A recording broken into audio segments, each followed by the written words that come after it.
Bonjour à tous et bienvenue dans Au cœur des convictions. Au cœur des convictions où met en lumière les hommes et les femmes politiques qui influencent notre monde aujourd'hui et on cherche à mettre en avant la vie de la personne, les échecs, les réussites, comment est-ce que cette personne en est arrivée là. Aujourd'hui, je suis très honorée d'avoir parmi nous un ambassadeur des petites et moyennes entreprises qui a été nommé par les Nations Unies, qui a travaillé au ministère de l'économie à Bercy, qui a été auditeur grand compte, qui a fait Open Business Africa, qui a travaillé également à l'OCDE. Il a un très long parcours.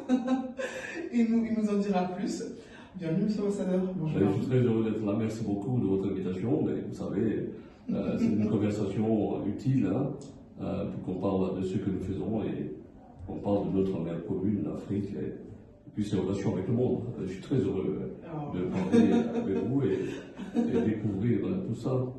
Merci beaucoup, le plaisir est partagé. Alors, du coup, on va commencer par le début. Qui êtes-vous? Comment avez-vous grandi? De quel pays venez-vous? Dites-nous tout. Bon, j'étais un garçon né dans un pays de 13 à 14 millions d'habitants qui s'appelle la Guinée. Laquelle? Et la Guinée, la belle Guinée. Ah, okay. La Guinée-Conakry. On ne pas avec les autres. La Guinée-Conakry, un très beau pays qui est une Afrique en miniature, puisque nous avons 4 régions naturelles, et un très beau pays, qu'on appelait d'ailleurs avant, on appelait les rivières du Sud, parce que c'est un pays où toutes les fleuves qui arrosent l'Afrique de l'Ouest prennent sa source. À leur source en Guinée, c'est un beau pays, nous avons le Fouta-Djallon, la Guinée. Et vous, messieurs? Et je suis né à Basse-Côte, en Guinée, à Bokeh, qui est une région où se trouvent les réserves minières de la Guinée. Je suis né dans un petit village en face de la mer qui s'appelle Victoria. D'accord. Et avec des souvenirs magnifiques, avec des bateaux qui arrivaient, avec une population extraordinaire et des peuples mélangés. Voilà. Effectivement. Et vous me parliez en amont du fait que vous avez grandi avec votre mère. Est-ce que vous avez des frères et sœurs? Est-ce que vous avez grandi? Oui, j'ai des sœurs et des frères. Nous avons grandi comme tous les Africains dans un cohorte familial avec des garçons et des filles qui donnent vraiment une saveur exceptionnelle à la vie qu'on avait à notre enfance et qui marque toute sa vie. Vous savez, la vie familiale et l'histoire de la famille, elle est présente pendant toute la vie. C'était une très belle époque. Très bien. Et est-ce que vous avez justement une anecdote à nous raconter par rapport à vos frères, vos sœurs, vos mamans, votre mère, que vous pourriez un peu nous raconter? Mon enfance, c'était vrai que on disait souvent que les mamans ont leur choix, et ont leur préférence, et bon voilà, et on se marrait souvent, et à chaque fois qu'on nous demandait qu'est-ce que vous voulez faire lorsque vous serez grand, je disais toujours, je voulais être président, voilà. Et on m'appelait Monsieur le Président à la maison. D'accord. Voilà, Monsieur le Président. Et on m'appelait comme ça, et mes sœurs, et ma maman même, et mes frères, tout le monde m'appelait Monsieur le Président. Et c'était une enfance extraordinaire, puisque nous avons eu une maman qui était ancrée dans son terroir, et qui était une femme venue d'une tribu où elle était de rang de sang royal, les Nalous. C'était une famille où régnait le matriarcat, c'est-à-dire que c'est les femmes qui arrivaient au pouvoir et qui dirigeaient. Et ma maman était une femme exceptionnelle. C'est l'une des personnes, l'une des femmes qui a eu la chance au temps colonial d'aller à l'école et d'être formée jusqu'à faire des autres études qui étaient la fierté de tout son village et sa région. J'ai eu une maman exceptionnelle qui nous a donné l'amour du travail et qui nous a toujours dit il faut être premier dans tout ce que vous faites. Voilà. Et puis n'oubliez pas vos origines, puisque vous avez quelque chose dans la poche qui est éternel, qui est celui de la dignité de votre famille, le respect de votre famille, et aussi il ne faut pas oublier que les hommes doivent avoir tous quelque chose dans la poche qu'ils ne doivent pas oublier, c'est la modestie et l'humilité. Voilà. On va y revenir. Comment être modeste et humble avec un parcours comme le vôtre? Alors, comment ça se passe? Est-ce que vous avez une spiritualité, quelque chose qui vous fait vous rendre compte que vous êtes juste un être humain? Comment ça se passe? Parce qu'il faut être soi-même, pas comme les autres. Le socle de la personne est dû par son éducation et par son origine. Est-ce que c'est mieux de parler de ce que nous faisons tous les jours, ou bien c'est mieux de laisser faire ce que vous faites parler à votre place? Alors, je préfère que ce que je fais parle à votre place.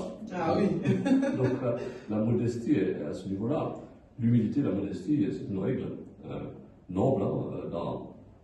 Je viens d'une famille de Keïta, traditionnellement les rois libanais venus de Sunniata Keïta, avec une racine traditionnelle très forte, où on vous dit que la classification de la société, il y a les griots, il y a les chefs, il y a les attributs annexes et autres, la classification de la société. Mais bon, ça c'est l'histoire.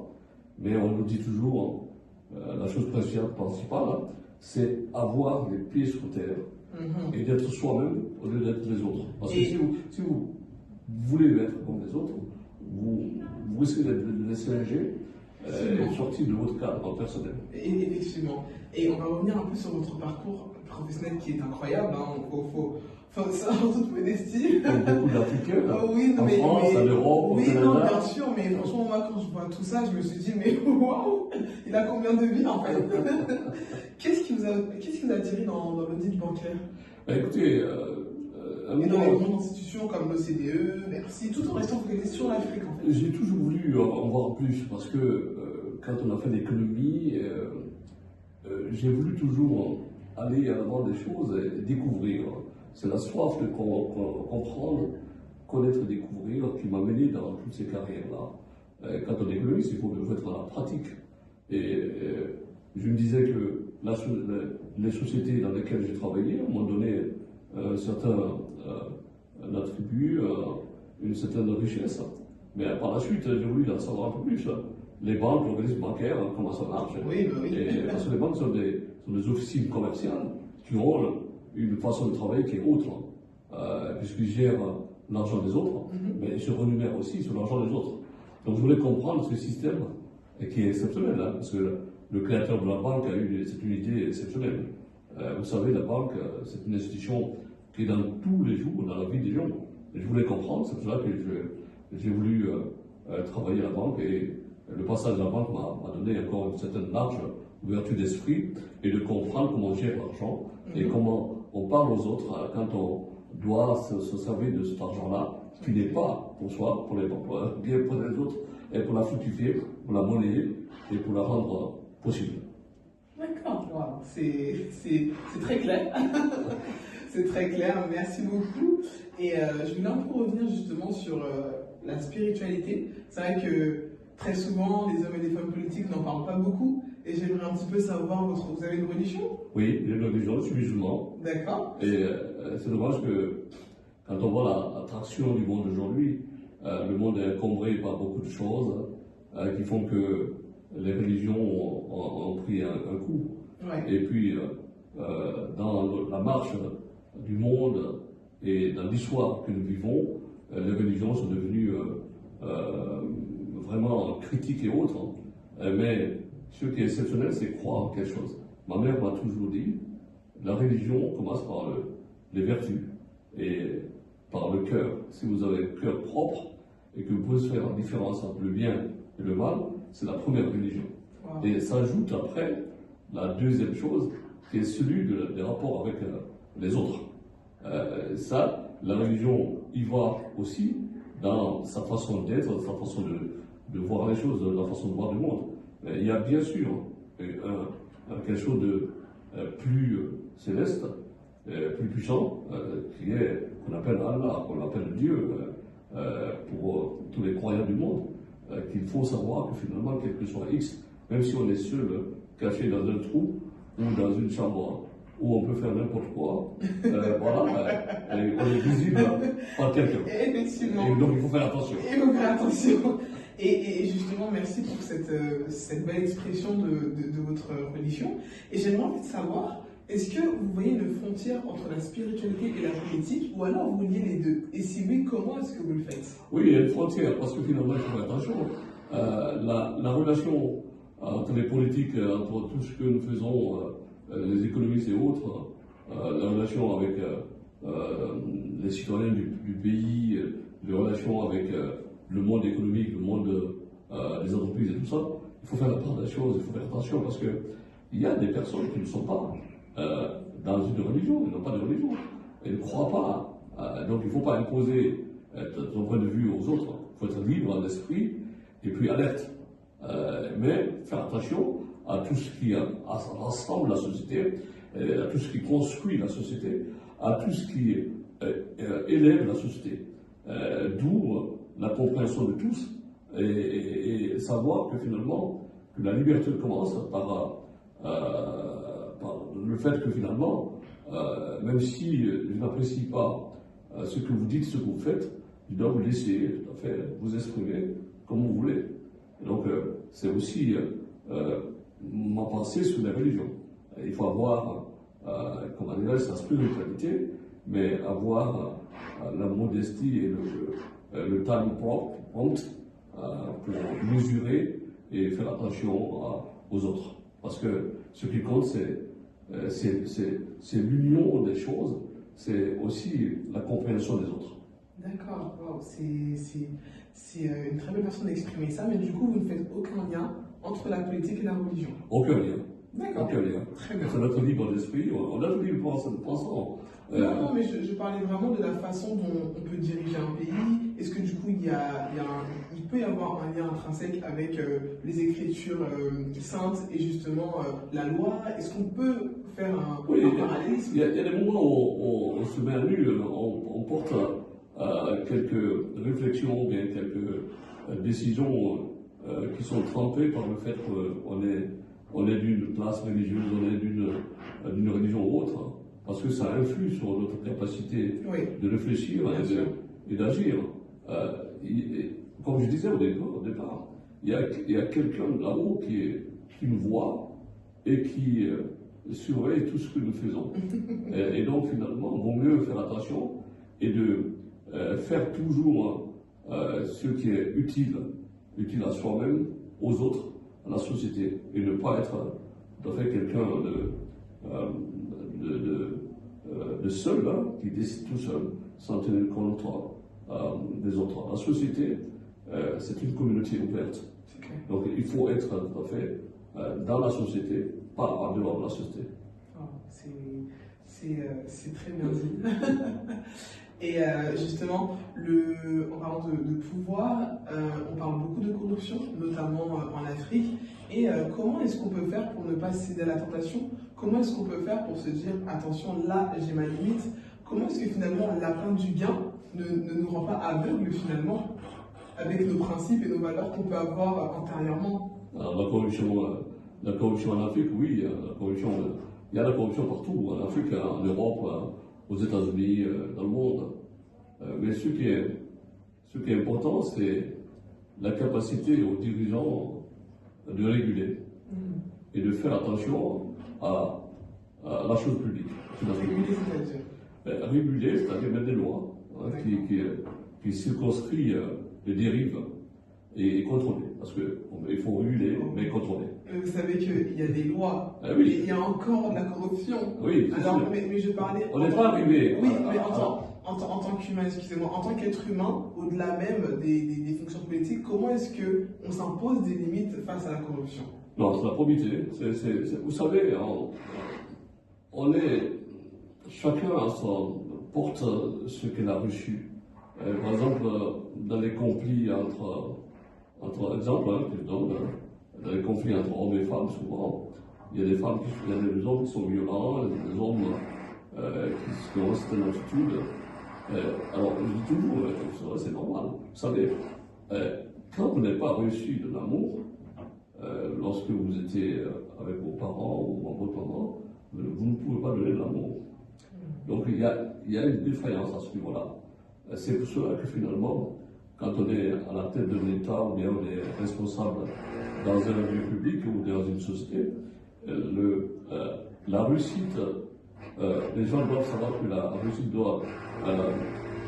Les clés de la réussite, c'est la capacité à être tout à fait ouvert et puis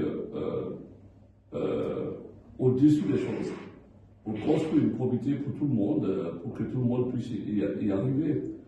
Parce que si on passe à soi-même, vous faites une défiance, et ce qui compte, c'est tout le monde. Donc les clés de la réussite, c'est la capacité de nous ouvrir et de penser aux autres. Et c'est très important. D'accord, je vous remercie. Et justement, comme on a un jeune public qui nous regarde, alors quel modèle éthique vous proposeriez à un jeune qui veut se lancer dans la politique? Imaginons qu'il soit premièrement en Afrique et après on viendra en Europe. Qu'est-ce que vous lui diriez? Je dirais d'abord de faire ses preuves. Parce que tu peux faire tes preuves au village, tu peux faire tes preuves dans ta région ou bien dans ta capitale. C'est-à-dire qu'il faut être un leader, il faut te battre pour être un leader. Et pour être un leader, il faut prouver quelque chose. Il faut être devant les gens pour être quelqu'un qui montre l'exemple. D'abord, ça c'est la première étape. L'exemplarité. Et puis, avoir un projet. Okay. Un projet pour soi-même, un projet pour sa communauté, pour construire. J'étais à Sciences Po une fois, il y a un jeune homme qui m'a dit Monsieur Keïta, vous avez fait des entreprises, vous avez réussi à tous les mains. Je lui ai dit merci, bon, c'est un gros mot. Comment on va faire? Comment on fait pour créer une entreprise qui marche, pour avoir beaucoup d'argent? Alors j'ai dit bon, c'est une belle question. C'est une grande question. Mais bon, il n'y a pas. La belle idée, c'est de regarder là où vous vivez, dans le village ou dans la région, pour regarder quels sont les problèmes. Alors, si vous recensez les problèmes et que vous avez le temps de vous asseoir pour dire voilà, moi je vais prendre un problème, je vais résoudre ce problème, là, ça c'est la bonne idée. D'accord. Puisque vous impactez la société, vous impactez votre village. Par exemple, j'ai dit à ce jeune homme, si vous allez en Afrique, il y a une problématique globale là, actuellement, qui est la problématique des plastiques. Oui. Si vous mettez à ramasser tous les plastiques de la ville et vous les compactez, vous pouvez les transformer en autre chose. Vous pouvez les diluer pour les transformer en kérosène ou en autre chose. Et puis bon, il y a tellement d'exemples. Donc il faut regarder les problèmes qu'on a dans la société et essayer de la résoudre. C'est la bonne idée. Et justement, comment est-ce que vous avez eu ce bon leadership finalement dans vos entreprises à succès? Comment est-ce que finalement vous avez forgé votre caractère? Comment est-ce que vous avez forgé votre leadership avec vos employés? Comment est-ce que ça s'est passé? Est-ce que des fois il y avait des moments où c'était un peu compliqué? Oui. Racontez-nous. Il y a le moment de doute, il y a le moment où on ne croit pas à vous, il y a le moment où on vous met devant des défis incroyables, il y a le moment où on vous dit voilà, parce que vous êtes originaire de votre africanité, ou bien voilà, parce que vous êtes différent, toutes les choses qu'on vit dans la société. Mais cela ne doit pas nous arrêter. Il faut avoir la force. Il faut, je dis toujours aux jeunes, quand je suis à ma place, il faut se lever pour s'élever. Si vous ne vous levez pas, vous ne pouvez pas vous élever. Et donc, et puis, dans la vie de notre société, est-ce que si le chien vous mord, vous allez mordre le chien? Mais non. Vous allez avoir une autre attitude extraordinaire pour vous élever et pour être au-dessus des choses. J'ai construit mon leadership en apprenant la force d'apprendre. Il faut avoir le goût d'apprendre et la force d'apprendre. C'est différent. Le goût d'apprendre et la force d'apprendre. Parce qu'on peut vous dire non, on ne veut pas de vous, mais tu peux dire oui, ne voulez pas de moi, mais moi je peux vous apporter autre chose que vous ne savez pas. Et donc je vais vous démontrer ça. Là, il y a cette opiniâtreté qui est extraordinaire, qui est important dans la façon de voir les choses. Je suis très honoré d'avoir parmi nous un ambassadeur des petites et moyennes entreprises qui a été nommé par les Nations Unies, qui a travaillé au ministère de l'économie à Bercy, qui a été auditeur grand compte, qui a fait Open Business Africa, qui a travaillé également à l'OCDE. Et justement, merci.